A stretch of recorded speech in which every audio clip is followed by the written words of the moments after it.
Olá, estamos de volta para mais uma aula de matemática do terceiro ano do ensino médio, tá? Vamos dar início aqui à nossa aula, ok? Matemática, Ciências e Aplicações é o nosso livro didático, terceiro ano do ensino médio. O nosso tema de hoje, noções de estatística e representações gráficas com o professor Ednei Guimarães. Na conversa inicial, nós iremos falar sobre exemplos de quando ou em que situações a estatística é usada, por que estudar estatística, para que serve a estatística, o que é estatística e o quinto, o que é uma pesquisa, tá? Vamos dar início com a definição de estatística, que é a parte da matemática que se investiga processos de obtenção, organização e análise de dados sobre uma população ou coleção de seres quaisquer e métodos de tirar conclusões e fazer predições com base nestes dados, tá? Então a estatística vai se concentrar em analisar análise de dados e gráficos, entre outros. Vamos lá, como utilizar a estatística. Atualmente, a estatística é utilizada em vários aspectos da vida social e da pesquisa científica.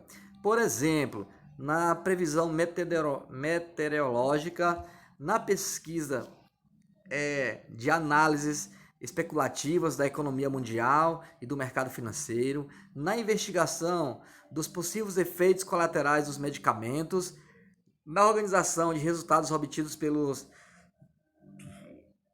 estudantes no CEAMA, né, que é o sistema de avaliação aqui do nosso Maranhão, e na organização dos resultados do Enem, Exame Nacional do Ensino Médio. Tá? Então, ela está presente em temas muito corriqueiros do nosso cotidiano, né? Como, por exemplo, o Enem. Algumas definições, né?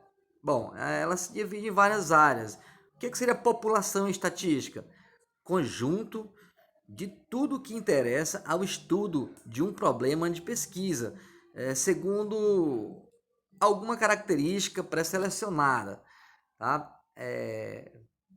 Amostra: qualquer subconjunto não vazio em uma população, ou seja, qualquer parte não vazio de uma população. Variável: tem por característica apresentar uma variabilidade quando são realizadas sucessivas mensurações. Variável qualitativa: caracteriza numa pesquisa por se referir a avaliações subjetivas, tá? E a variável quantitativa caracteriza uma pesquisa por se referir a uma avaliação objetiva do caráter numérico, né? Ou seja, uma vai se referir à qualidade e outra à quantidade, tá, pessoal? No nosso livro didático, ela está bem definida também, tá? Entendendo melhor, variável quantitativa é aquela que mede quantidade, por exemplo, a idade, a altura, o preço, a quantidade de vendas e etc. E nós temos a variável qualitativa, que é aquela que indica uma qualidade do indivíduo e pode ser separada por categorias. Por exemplo, sexo, masculino, feminino, nível de escolaridade, nível fundamental, nível médio, nível superior, satisfação, baixa, média, alta e assim por diante, tá, pessoal? Então fica fácil diferenciar uma variável qualitativa ou uma variável quantitativa. Fases de uma pesquisa. Fase de uma pesquisa, definição do problema. É a primeira fase. É o tema que vai nortear a pesquisa. Segunda fase, formulação de um plano de coleta de dados, né? Permite definir qual o melhor instrumento para coletar esses dados. A gente pode observar que atualmente as pesquisas estão sendo feitas por ligações telefônicas, né? Tá? Não está sendo uma entrevista na rua, né? Devido à pandemia. Coleta dos dados é a execução do plano de coleta dos dados com o uso do instrumento proposto. Análise de dados coletados permite organizar e analisar os dados coletados. Apresentação dos dados coletados, forma de expor os resultados da pesquisa, né? Geralmente a gente se expõe em gráficos e tabelas para ficar mais sucinta a leitura dessa pesquisa, ok? Então, vamos ver então a questão dos gráficos, não é isso? como a gente colocou lá no início. Tipos de gráfico. Nós podemos ter os gráficos de barra. São gráficos de barra verticais, não é isso, pessoal? Certo? Perdão. Gráfico de colunas verticais, ok? Tá só fazendo a correção aqui. Esse aqui é o gráfico de colunas que são verticais. Número de acidentes da empresa Fogo e Cia, né? São números fictícios, né? Então aqui nós podemos observar aqui a quantidade de acidentes. E aqui embaixo ele relacionou com meses, né? Ó, meses, tá? De janeiro de cada ano. Então esse é um modelo de gráfico. O outro é o gráfico de barras, que são gráficos de barras horizontais, né? Ele possui o título aí, né? Também eu coloquei o mesmo título aí dessa empresa fictícia, tá? E da mesma forma foi colocado aqui diferente, né? Os meses estão aqui na vertical e a quantidade de acidentes estão aqui na horizontal. Esse aqui então é o gráfico de barras. Nós temos outro tipo de gráfico, que é o gráfico de setores, que a gente costuma chamar gráfico de pizza, né? Que é esse gráfico aí, ó, onde ele possui alguns desenhos e ele vem com uma certa numeração aí no meio, né? Geralmente a gente também utiliza porcentagem. E do ladinho aqui a gente tem a legenda, né? Para a gente poder identificar qual parte da pizza, né? Corresponde a um determinado mês no gráfico aqui citado. Joia? Nós temos também o gráfico de linhas. Olha só. Isso, eu coloquei um gráfico um pouquinho diferente, né?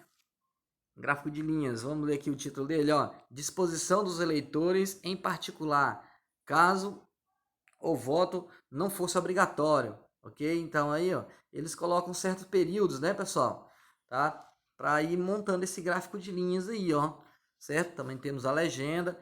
Ele é muito utilizado em pesquisas de intenção de votos para candidatos, né? É muito presente esse gráfico de linhas aí, certo? Ainda nós temos outro tipo de gráfico que são os pictogramas, que é um gráfico de imagem, né? Que é semelhante ao gráfico de barras, mas bem mais divertido.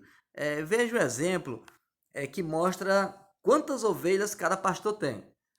Dá de ver as ovelhinhas aí? Vamos ver? Olha só, tá? Ok, turma. Cada ovelha representa uma mesmo, uma unidade. Certinho, turma? Então, olha, o número de ovelhas. Aí nós temos aqui, ó, o Yuki, nós temos o Khan, nós temos o Justin, nós temos o Kim, tá? Observe aí que o Yuki tem 4, outro tem 2, outro tem 3 e outro tem 5, né, pessoal? Ok? Esse aí é o nosso pictograma. O que é que nós temos aqui para explicar melhor esse pictograma? Ó, isso dá certo quando estamos ligando um número pequeno. Mas se as pessoas tivessem muito mais ovelhas, como é que a gente ia fazer com esse pictograma, né, pessoal? Então é muito fácil, olha só. Poderíamos fazer cada imagem de uma ovelha representar mais de uma ovelha. Deixa eu ver se a gente aumenta um pouquinho. Observe que nesse outro desenho aí, ó, eu coloquei que cada ovelha vale 5, tá? Nesse caso, a Diane teria 4 imagens, corresponderia a 20 ovelhas, não é isso, turma? E esse outro criador aqui, ó, teria 5 ovelhinhas, 5 vezes 5, 25. Então, o 5 lá seria o fator multiplicativo por cada ovelha. Então, esse tipo de gráfico, onde representa imagens, ele é chamado de pictogramas. Certinho? O nosso livro didático também traz uma explicação sobre isso aí. Muito bem, turma? Agora vamos aprender, ou seja, vamos responder algumas atividades relativas a gráficos. Muito bem? Olha só, observe o gráfico a seguir. População recenseada e estimada segundo alguns municípios. Eu utilizei como base aqui o estado de Pernambuco, né? Nós temos aí alguns municípios.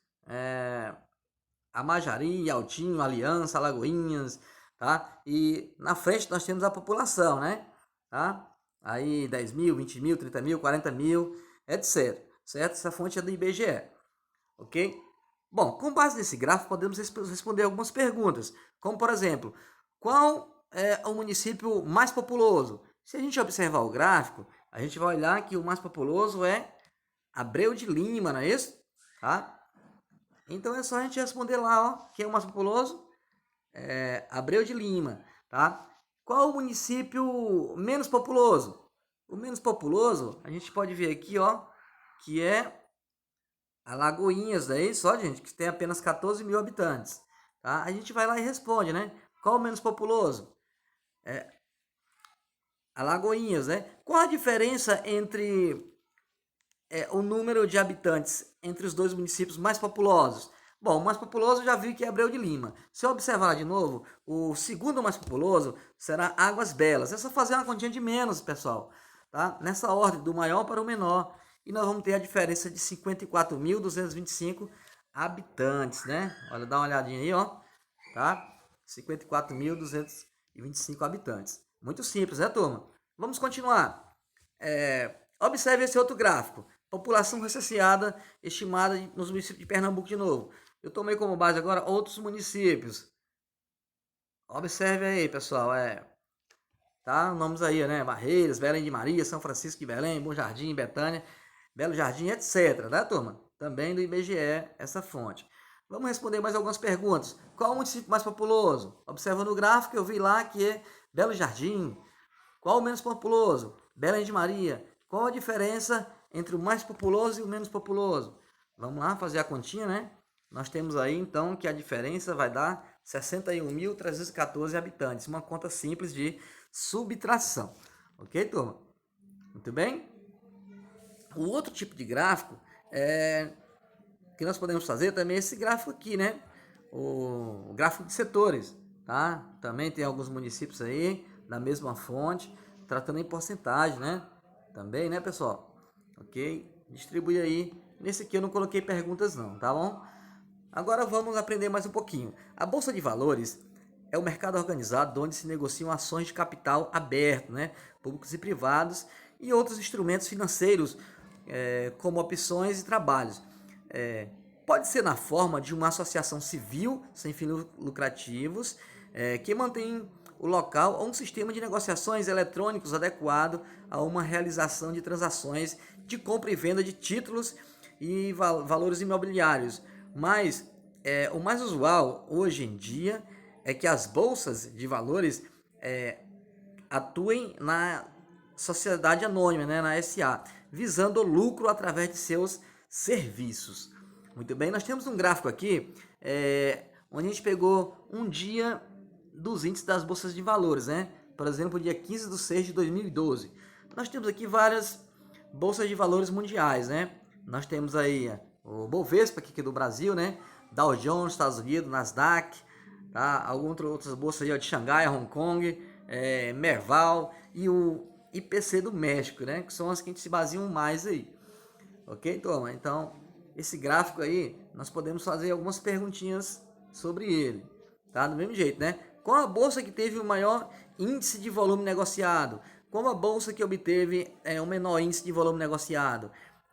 Em quais bolsas o índice do volume negociado esteve abaixo de 1%? Em quais bolsas o índice de volume negociado esteve acima de 2%? Então, através de um gráfico, pode ter várias perguntinhas. Bom, observando o gráfico, observando esse gráfico aqui, né? Quem teve maior foi a Merval, não é isso? Quem teve menor foi a Nikkei, tá? Quem esteve abaixo de 1%, bolsa de Nikkei e a bolsa Dow Jones, né? FTSE 100 e também a IPC do México, tá, pessoal? Então era só responder, né? O Merval, Nikkei, tá? Nikkei, Xangai, FTSE, IPC e Dow Jones, e acima de 2% só de Hong Kong e Merval. Ok, turma? Então nós temos aí um outro exemplo aqui, como trabalhar com a tabela de frequências, que também tem no nosso livro didático, né? Um processo que possibilita uma leitura mais sucinta dos dados e da construção de uma tabela de frequência. Exemplo 1. Uma entrevista com 20 pessoas é realizada no estado do Rio de Janeiro. O objetivo da pesquisa é para saber qual o time que determinado entrevistado torce. Dos 20 entrevistados, foram encontrados os seguintes resultados para a frequência absoluta, não é isso? O número total. Flamengo 10, Vasco 6, Fluminense 3 e Botafogo 1. Tá? Essa frequência chamada de FA, eu coloquei F1 para determinar cada um deles. Certinho?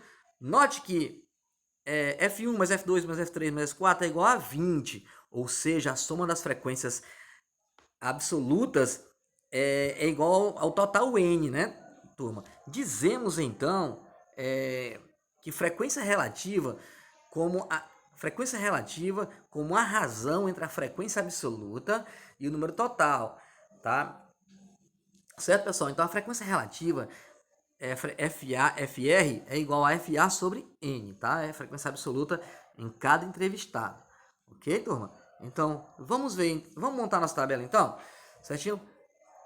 Frequência absoluta do Flamengo, 10. Quem é a frequência relativa do Flamengo e quem é a porcentagem dessa frequência?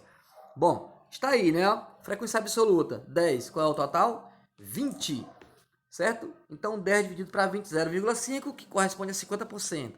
Da mesma maneira eu vou fazer com os outros, ó. 6 dividido para 20, 0,30 ou 0,3, que seria 30%. E 3 dividido por 20, 0,15, 15%. E 1 dividido para 20, 0,05 ou 5%. Tá, pessoal? Então a minha frequência relativa, o total tem que dar 1 e a minha porcentagem, o total tem que dar 100. Ok, pessoal?